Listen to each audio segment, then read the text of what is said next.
He is awake. I puffed a relaxed sigh when the doctor smiled. Nakita namin ang muling paggalaw ni Jericho at pagkunot ng noo. Oh my God! Anak ko! Tita sobbed and Tito immediately hugged her and kissed her head. His eyes are filled with unshed tears. We all gasped when Jericho opened his eyes. Muli pa siyang pumikit at tila nasisilawan at halos takbuhin ko na siya. Ang asawa ko. Gising ng asawa ko. Ilang beses kong hinawi ang luha ko. Kinagat ang labi, tumawak sa kamay ko si tita at ngumiti. The doctor helped my husband sit. Kaagad kaming nagkatinginan at ngumiti ako sa kanya.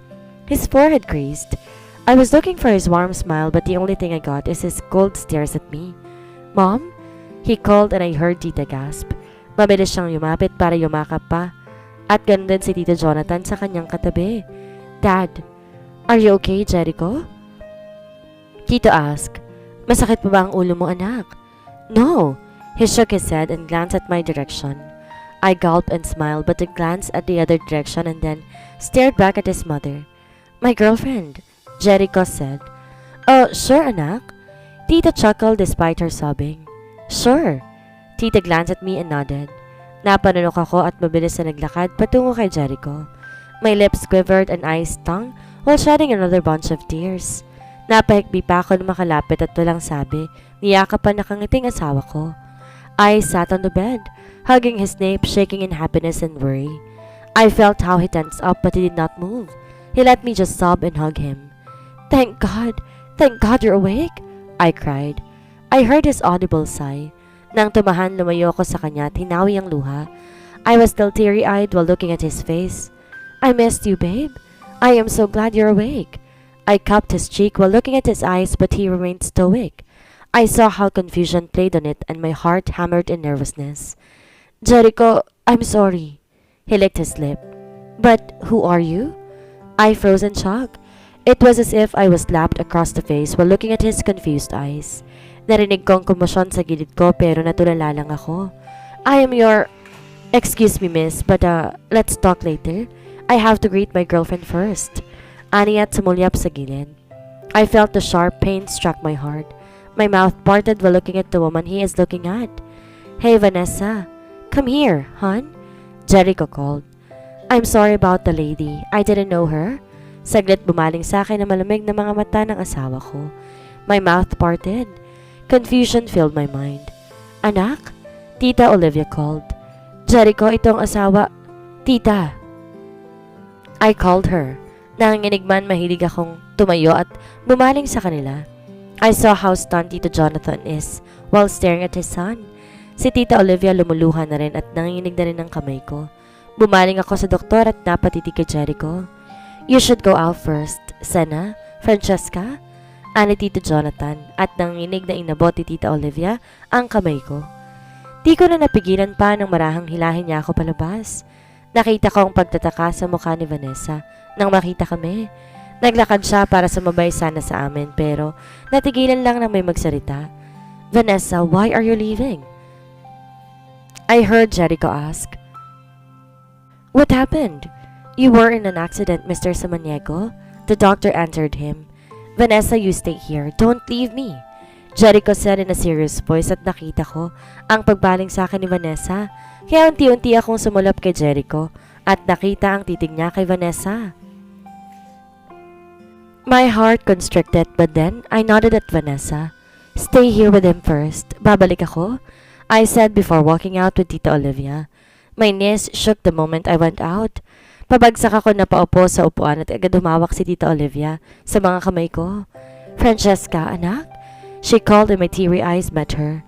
Tita, si Jericho, yung asawa ko po. Nanginig ang boses ko. He will be alright, She calmed me down. He'll be alright, baka may misunderstanding lang. Magiging ayos din. When I could not speak anymore, she hugged me tight, and I was sobbing quietly while hugging her back, shaking because of my cries.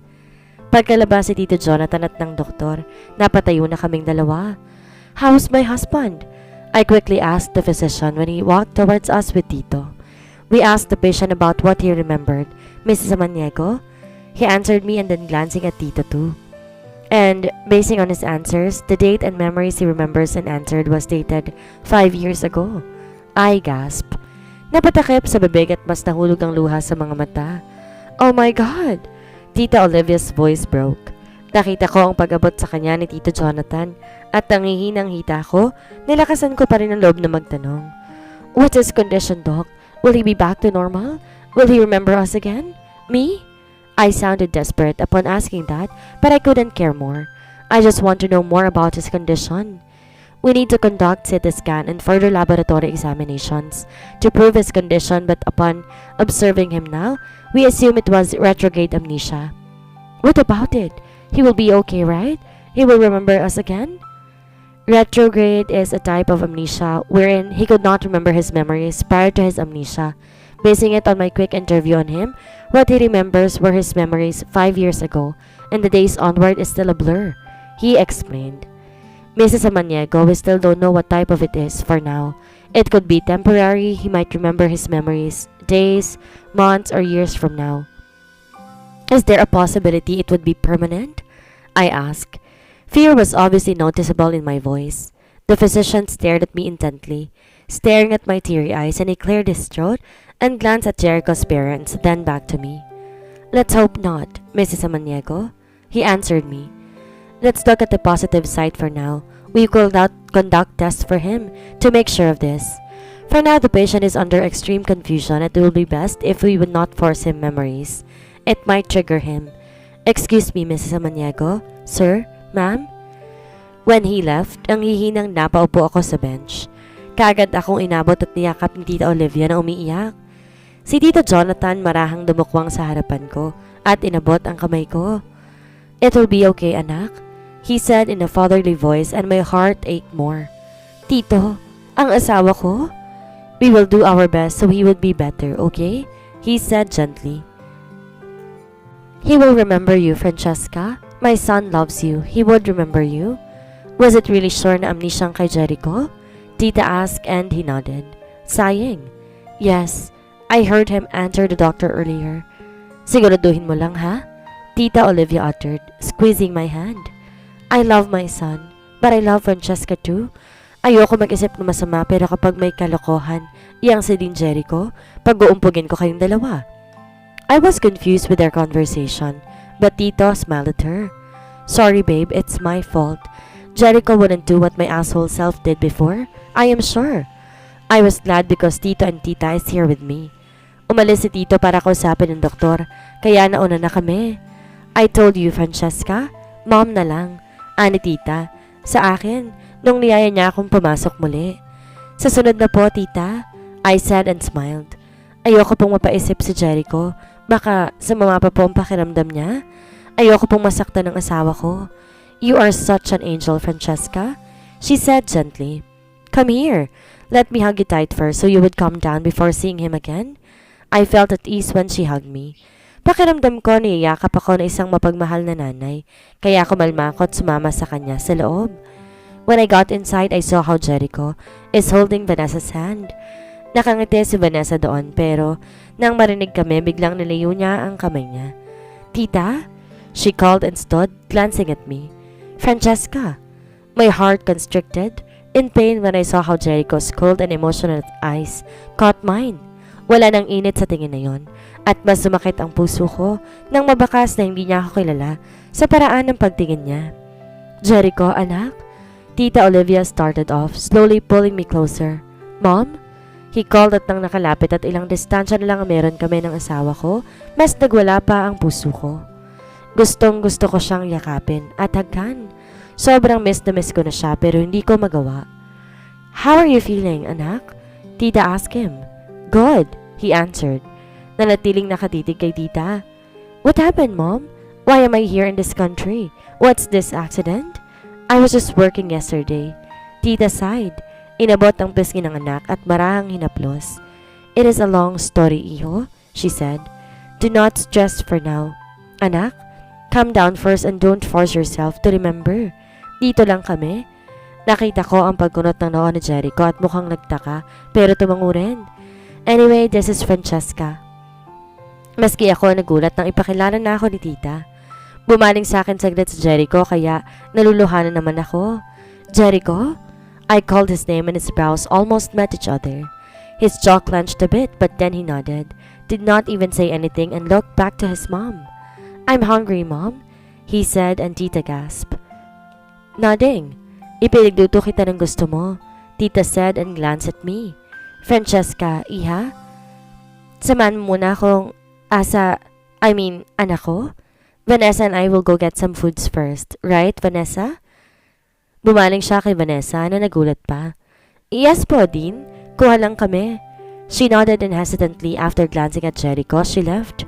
When we were left alone together, my heart felt like bursting in so much emotions and longing for him. Hindi man lang si Jericho tumitingin sa akin, kahit nakatayo na ako sa gilid niya. "How are you feeling?"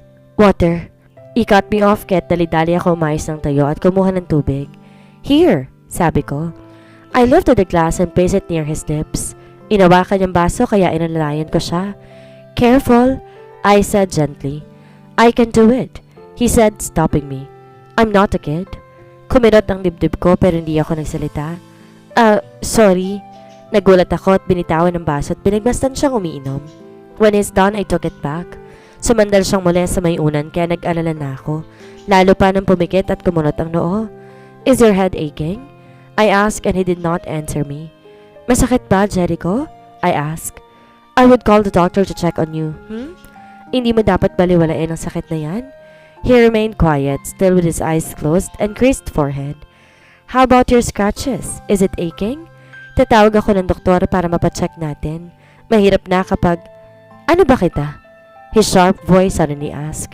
Sa muling pagmulat ng mata niya, nabakas ko ang lamig na lumulukob doon. "Ha?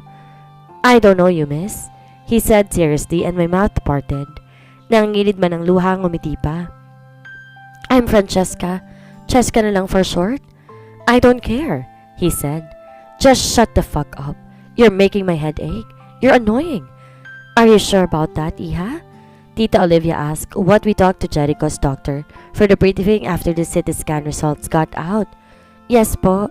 I sighed, nothing. It would be risky for Jericho if we tell him that instant, right? Bumaling ako kay Tito Jonathan na sumulyap saglit sa asawa ko bago humugot ng hininga. "Yes," he said in a low voice. His head might hurt. "We should take this slow." I can hear Tita Olivia's soft sighs. She glanced at me and at his husband. "Kasalanan mo talaga to, Jonathan?" She snorted. I saw how Tito's eyes widened briefly upon glancing at her. "What? Karma mo? Umabot sa panganay mo?" Simangot niya, at nang natawa si Tito, mahina rin akong napatawa. Naalala ang kwento ni Tita Olivia sa ginawa sa kanya ng asawa dati.